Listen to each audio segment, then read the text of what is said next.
how does a civil society deal with custodial deaths? What is really the antidote to it? See, in my experience, I have seen that when the government is weak, they rely very much on police to settle a lot of things. And police is under pressure by hook or by crook by using force, etc.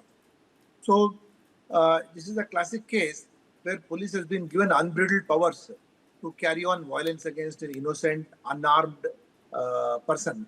And for what? And if you talk to that Ajit, what is that jewelry or whatever that property may not even be worth 3 or 4 lakh rupees or 5 lakh rupees over there. Finally, government will end up paying a bigger compensation and take the flak also over that. So, what I'm trying to tell you is that for a small price, the nuisance value is very high. Police should not be pressurized to be violent. The rule of law should prevail. And nowadays, investigations have become very, very scientific. The Home Minister and the government should ensure that police investigates crimes, in particular property crimes, in a scientific way. Today we have CCTV, mobile phone footages, camera, etc. to detect crimes over there. These are all olden days method of hitting, beating, and extracting confessions and resorting to third degree way. And these things are done only by a government that is very insecure and wants police to show some result, so they end up beating. Probably that fellow may has now defense on his own to defend to take care of himself also over there. So Okay. Yes, yes, please complete, sir. So you see him walking absolutely unarmed and in fit condition, and when he's going out, he's being carried out, and he is finally brought dead to the police station over there. What is it that the police have achieved over there? They will say that we did our best. Sometimes what happens, police is under pressure from interested parties that somehow or the other ensure that this person who has stolen my dash dash dash thing is extracted. Probably some high-ended person in whose house some theft has taken place must have put pressure on the government or on the police to ensure that this person is caught. This is what I have seen as a police officer, and I've always dissuaded my staff to fall prey to this kind of uh, giving torture to innocent, unarmed people, and to rely Or more is on. it because of the fact that there is a this there is a saying थोड़ा मरम्मत की जाएगी तो सच बोलेगा I mean, that is when you're putting. invasive techniques of interrogation whereby Then in, how much of maramat can you do? See, you can't do maramat to ordinary people who have got no backing. उनकी क्या मरम्मत आप करवाओगे आप उनकी आप मारोगे पीटोगे and the human body will is very frail. that It I'm will making just the give up. same point this comes from this attitude मरम्मत करते हैं तो सच बोल देगा.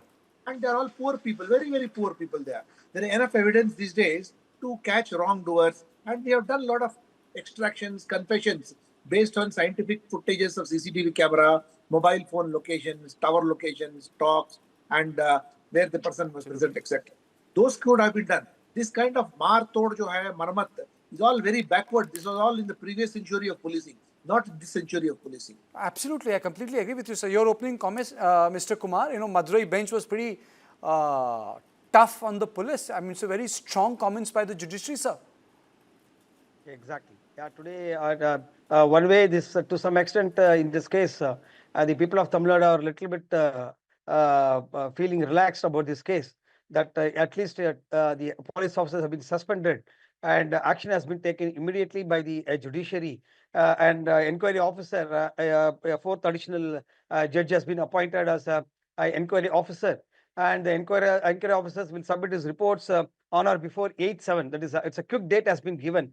Within a week, the inquiry officer has been given time to submit his report. That way, the action of the judiciary is quite fast. To some extent, the people of Tamil Nadu are thinking that the judiciary is acting fast. And how far, but this is another question, how far the police officers or maybe the inquiry officers will support the judicial officer in conducting this inquiry in a proper way. That is also another matter to be seen. And because why I'm a little bit surprised or maybe a little bit shocking that the magistrate who was supposed to accompany for the post-mortem, we came to know that the magistrate was not properly, allowed to do the duty. while in the post-mortem proceedings. That itself shows that the attitude of the police and how far they will also support in this matter to the inquiry officer, because now the chief minister has said that the action has been taken, and the police officers who acted brutally, I won't say police officers, they are all goons like they acted, so they have been suspended. And what is the point in suspending? Will you give the life to Ajit back? Would that be possible? What is the kind of behavior it is? By beating, how can you bring the truth out? And as IPS officer clearly said, there are a lot of scientific methods in finding out the truth. What happened to the CCTV camera in the temple? Mr. Kumar, I Mr. think Kumar, the police officer has taken it immediately on Mr. the very Kumar, next day, and also on the cow shed. And what happened to the CCTV footages of the police station?